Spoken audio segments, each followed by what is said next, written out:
Assalamualaikum warahmatullahi wabarakatuh. So today we are from group 10. We'll continue to present on chapter 6 under subtopic 6.5, disaster recovery and business continuity planning and auditing. Assalamualaikum warahmatullahi wabarakatuh, and hi everyone. We are from group 10. In this video, we will present about disaster recovery and business continuity planning and auditing. First of all, my name is Intan Sanwa binti Mahazi, metric number 268061, and I am the first presenter. I will present for definition, purpose, and the main aspects of DRP. Alright, I will proceed for the definition part. Disaster. What is disaster? Disaster is disruptions that cause critical information resources to be inoperative for a period of time. Disaster can be caused because of environmental condition, system failure, or equipment failure, or disaster can also be man-made.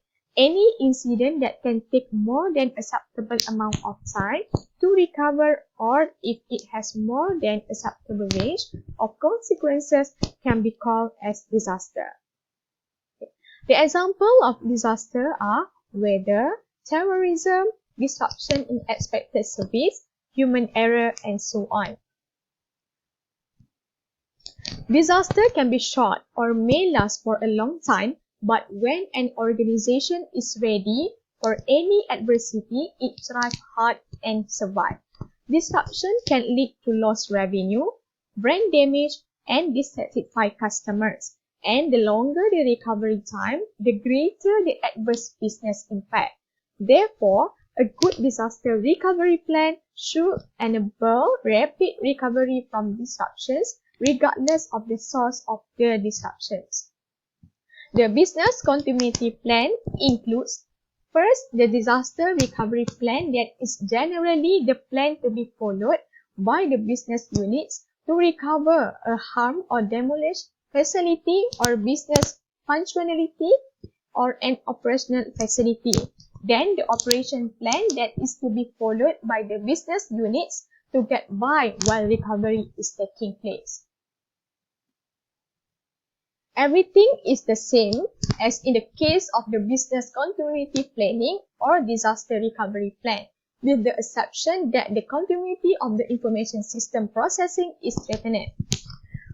Information system processing is one operations of many that keep the organization not only alive but also successful, thus it is of strategic importance.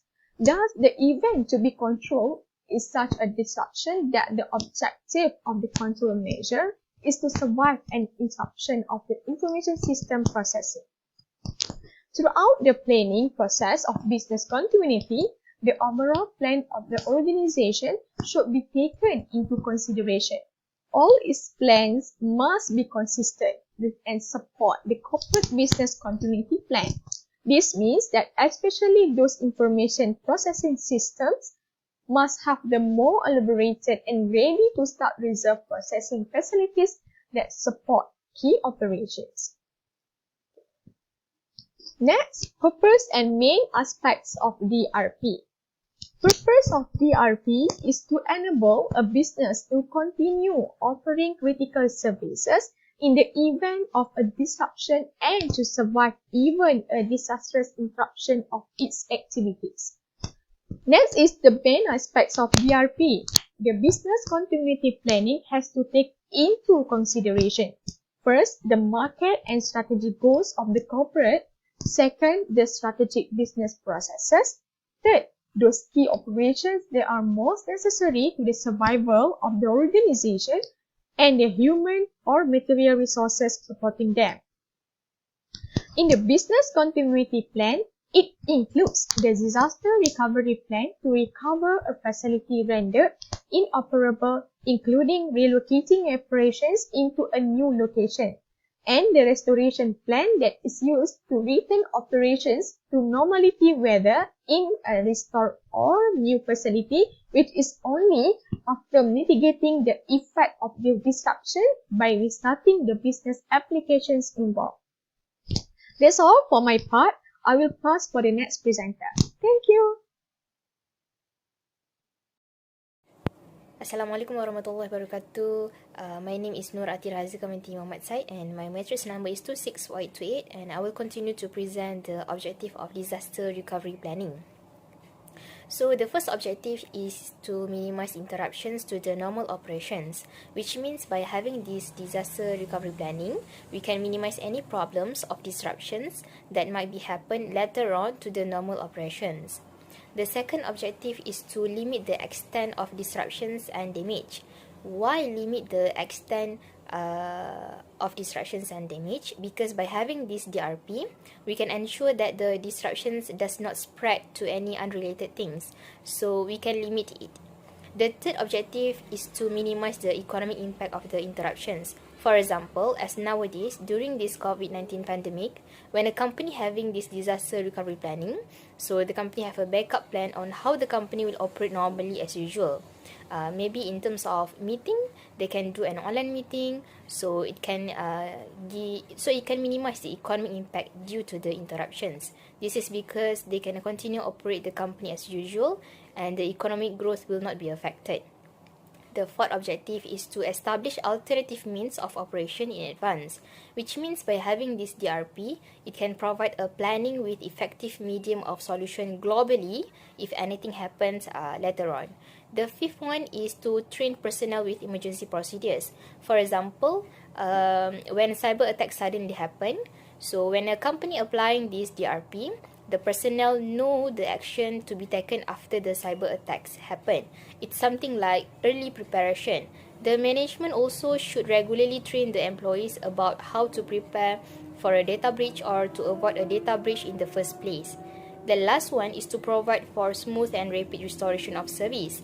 So when having this disaster recovery planning, it can provide a smooth and rapid restoration because this DRP continue offering critical services in the event of a disruptions and to survive even a disastrous interruptions to its activities. So the next one is the components of disaster recovery planning. The first one is create a disaster recovery team. This team will be responsible for developing, implementing, and maintaining the DRP. All employees should be informed of and understand the disaster recovery planning and their responsibility if any disaster occurs. When having this DRP team, the management will refer straight to this team easily when any disaster occurs, as this team will be responsible to inform and give understanding to all employees what action they should be taken when any disasters occurs. So the second one, identify and assess disaster risk. The disaster recovery team should identify and assess the risk to organization. Also assist the team in identifying the recovery strategies and resources required to recover from disasters within a predetermined and acceptable time frame, which means after the DRP team identify disaster risk, then they will provide a planning with effective medium of solution globally if anything happen later on. So the third one is determine critical applications, documents and resources. The plan should focus on short-term survivability, such as generating cash flows and revenues, rather than on a long-term solution of restoring the organization's full functioning capacity. The organization must recognize some processes that should not be delayed if possible, for example, like processing of payroll. In simple words, I can say that when they want to build a DRP, so it should focus on short-term planning to ensure that the company is survived, rather than planning a long-term planning. All the important documents must not be delayed, such as the processing of payroll. The fourth one is specify backup and offsite storage procedures. All critical equipments, applications, and documents should be backup. What need to be backup? Such documents like the latest financial statements, tax returns, inventory records, customer and vendor listings. Critical supplies required for daily operations like checks and also the purchase order. All critical supplies and a copy of the DRP should be stored at an off-site location, which means which locate all the backup data away from the client's main premises. So the last one is test and maintain the DRP. The organization routinely tests the DRP to evaluate the procedures documented in the plan for effectiveness and appropriateness. The recovery team should regularly update the DRP to accommodate for changes in business processes, technology, and evolving disaster risk. So basically, test of DRP is important to establish if the recovery objectives are achievable. Maybe to improve any recovery processes and to familiarize staff with the recovery processes. This test will be explained more details by the next presenter. Assalamualaikum and hi everyone. My name is Norazawan Abdizaini, module number 259065. So I will continue the presentation regarding disaster recovery testing. Okay, so the purpose of IT disaster recovery testing is to discover flaws in your disaster recovery plan so you can resolve them before they impact your ability to restore operations. In other words, disaster recovery testing allows you to identify potential errors and issues and develop solutions so that in a real disaster, your business will be able to re-establish critical operations. Okay, there are about 5 types of disaster recovery testing, including walkthrough test, cut-over test, paper test, simulation, and parallel test. Let us start with the first one, walkthrough test. In this test, several business and technology experts in the organization will gather to walk through the DRP to discuss each step in the DRP so that they can identify issues and opportunities for making the DRP more accurate and complete. Next, cut-over test. A cut-over test is to test failover recovery systems built to take over the full production workload in case of disaster. Primary systems are disconnected during the test. Next, paper test. In a paper test, members of the DR team read and testify recovery plan documents such as DR policies, procedures, timelines, benchmark, and checklists. A hard copy of documents should be stored in a secure offline environment and a digital copy in the cloud. Simulation is a simulated disaster in which teams must go through their documented recovery plans to identify whether emergency response plans are adequate. Another idea is to hold the simulation on a day that is not announced ahead of time so that respondents possibly be less prepared to respond. This is a very real simulation because in fact anyone do not know when the catastrophe may occur. This is very important actually for the teams to practice the DRP in real life to make sure that it's sufficient for IT disaster recovery like fire drill, for example. Parallel test. In a parallel test, failover recovery systems are tested to make sure that in case of disaster, they can perform real business transactions supporting key processes and applications. Meanwhile, primary systems continue to run the full production workload. Okay, so next, why does a DRP require testing?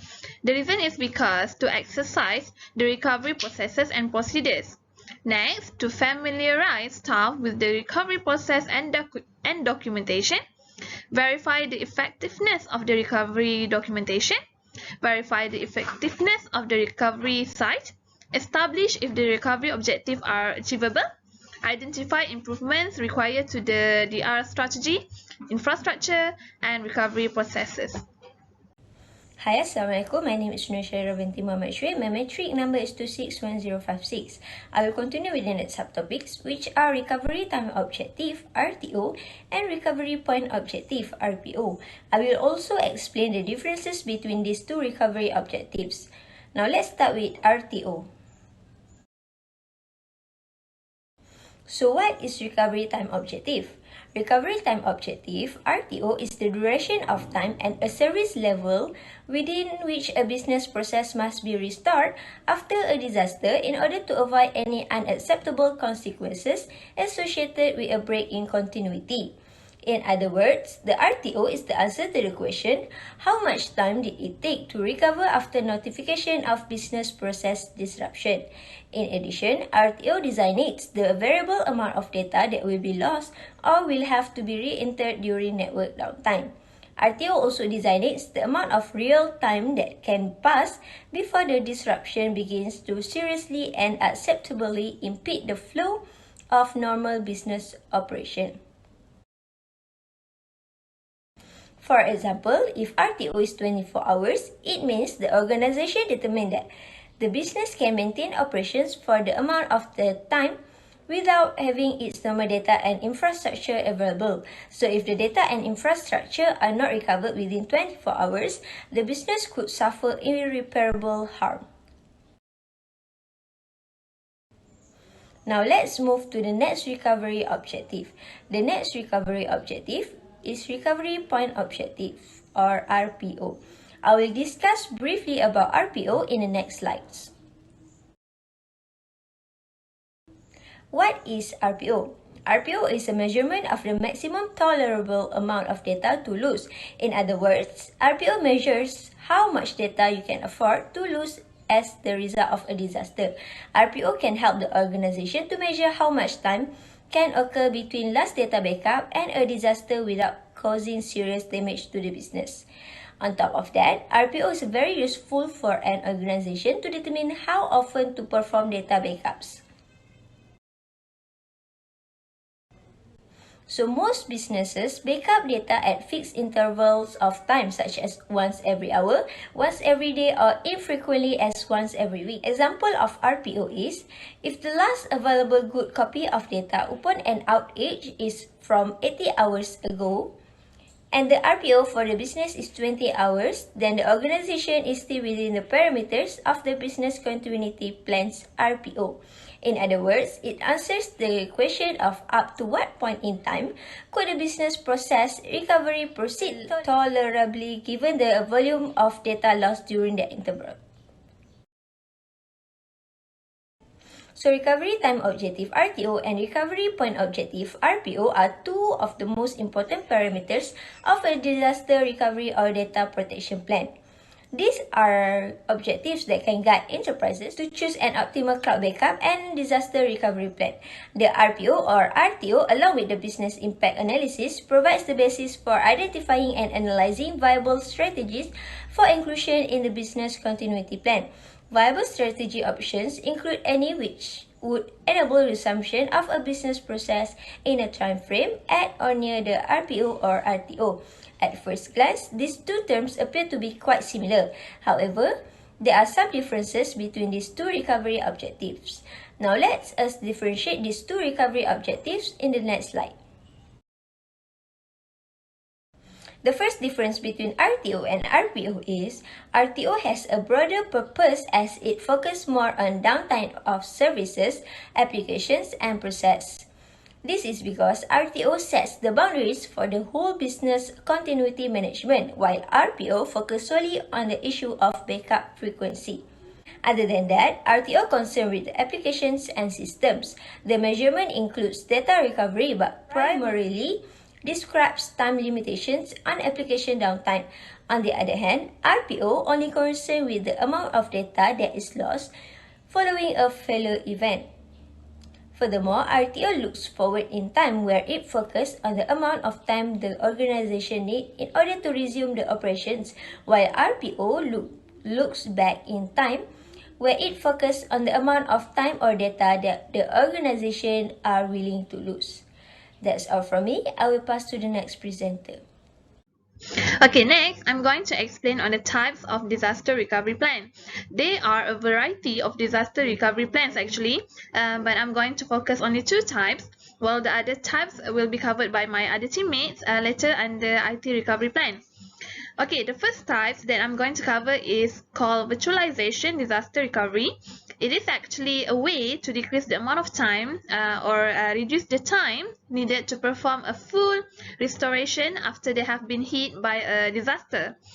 So what does it mean by virtualization? Virtualization, by definition, is the process of creating a virtual version of a system or a software or even an entire working environment rather than creating a physical replica. It can eliminate the need to recreate a physical server when something goes wrong. How? By creating multiple simulated environments or dedicated resources using a single hardware system. It also helps you split a single system into multiple distinct environments called virtual machines. The physical system on which the various virtual machines are created is called the host, and the virtual machines are called guests. Okay, next is network disaster recovery. A network disaster recovery plan is a set of policies and procedures that ensure a network is reinstated to its normal working operations after it goes offline or is disrupted after a disastrous event. It is a type of disaster recovery plan that is specifically designed for internet and external network infrastructure of an organization. Network disaster recovery plan generally requires listing the steps which should be undertaken in order to restore network connectivity, identifying people responsible for conducting network disaster recovery, assessing possible consequences of a network failure, last but not least, determining the best strategies to mitigate them. The main purpose of network disaster recovery is to ensure that business services can be delivered to customers despite a disruption in network connectivity. However, disasters come in different forms and sizes, which makes it hard to predict what their impact would be, which network components would be affected, and how many resources would be required to restore network connectivity.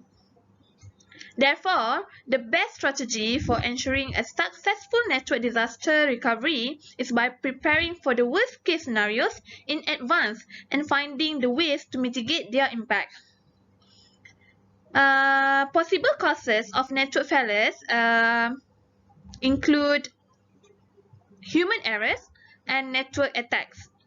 Human errors, we can say that sometimes network connectivity problems might be the result of mistakes made by employees when working with network equipment or manually configuring network components without an adequate grasp of knowledge.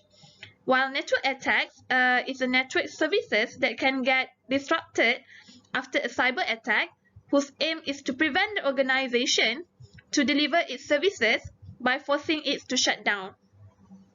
The next one is IT Disaster Recovery Plan. So the next one is IT Disaster Recovery Plan. An information technology disaster recovery plan should be developed in conjunction with the business continuity plan. Business continuity plan is the process a company undergoes to create a prevention and recovery system from potential threats such as natural disasters or cyber attacks.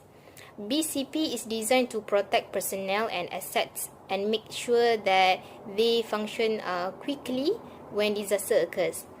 Priorities and recovery time objectives for information technology should be developed during the business impact analysis, which means the company must know the reason why they want to develop the disaster recovery plan. Technology recovery strategies should be developed to restore hardware, applications, and data in time to meet the needs of the business recovery.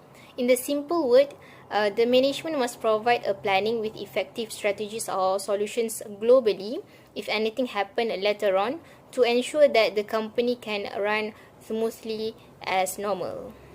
So the next part is the information technology recovery strategies. Basically, these strategies should be developed for IT systems, applications, and data. IT resources required to support time-sensitive business functions and processes should also be identified. The recovery time for an IT resource should match the recovery time objective for the business functions or process that depends on the IT resource. The next one is components. What components related to this IT of disaster recovery planning? The first one is computer room environment, which is secured computer room with climate control. If I'm not mistaken, climate control is a temperature control which fitted the computer room environment. Maybe the temperature is not too low and not too high. The second one is hardware. For example, like networks, servers, desktops, laptop, computers, and also the wireless devices. The third one is connectivity to a service provider, for example, like fiber, cable, wireless, and etc. The fourth one is software applications, for example, like electronic data interchange, electronic mail, enterprise resource management, and also office productivity. The next one is data and restorations. Data restore is the process of copying backup data from secondary storage and restoring it to its original locations or a new locations. So the next part is developing an IT disaster recovery plan. The first one is compiling an inventory of hardware, software applications, and data, which is gathering the hardware like laptop or PC, which come with Wi-Fi connectivity, and also software needed like maybe cloud or any other important software needed. The second one is ensure that all critical information is being backed up. Critical information is something like latest financial statements, tax returns, inventory records, customer and vendor listings, and also critical supplies that required for daily operations like checks and purchase orders is being backed up by using this IT disaster recovery plan. The third one is identify critical software applications and data and the hardware required to run them. Maybe in terms of software needed like electronic mail network, servers, or maybe like Wi-Fi to ensure that it have connectivity to a service provider. The fourth one is using standardized hardware that will help to replicate and re-image new hardware. The next one, ensure that copies of program software are available to enable reinstallations on replacement equipment. The next one, document the IT disaster recovery plan as part of the business continuity plan, because business continuity requires a company to keep operations functional during the event and immediately after. While disaster recovery focuses on how you respond after the event has completed and how a company would return to normal operation. The next one, test the plan periodically to make sure that it works. This test is also to ensure that it works and to identify improvements required to the IT DRP strategy, infrastructure, and recovery processes. Okay, last but not least, we're going to talk about audit program for the RP. The objective is to evaluate documented processes and procedures for IS disaster preparedness compliance and to ensure the continuance of key business functions in the event of a disruption. The scope of this audit included to ascertain the existence and effectiveness of the current IS disaster recovery plan and its alignment with the enterprise business continuity plan, policies, and procedures. Next, to evaluate IS functions preparedness in the event of a process disruption. Last but not least, to determine compliance with applicable federal laws and regulations. There are many audit programs for the RP actually, but I only listed about 5 audit programs, including audit and validate the adequacy of the backup data. Well, actually, it does not matter how good your disaster recovery plan is if your data is out of date, is in a location also affected by the disaster, or has become corrupted. Next, audit and validate the testing of the disaster recovery plan. Companies need to make sure the recovery plan actually works in an emergency. Regularly conduct data fire drills to test every possible scenario, from basic power failures to catastrophic events that could result in multiple months of devastation. Next, audit and validate passwords are available to the disaster recovery plan team. Password protection is a key goal for data security. Companies need to store system passwords in at least 2 geographically separate, secure locations. Make sure that more than one IT staff persons has access to all password and code. Change this password promptly if key personnel leave the company. Next, audit and validate the disaster recovery plan is up to date. Once a plan is created, it needs to be revisited at least on a quarterly basis. Last but not least, audit and validate there is physical documentation of the disaster recovery plan. After creating a plan, ensure that every process is well documented. Describe the location of all system resources needed to accomplish the recovery. Store the documentation at multiple locations, paper and electronic, and verify that all key personnel have easy access to the manuals. So that's all from us. Thank you.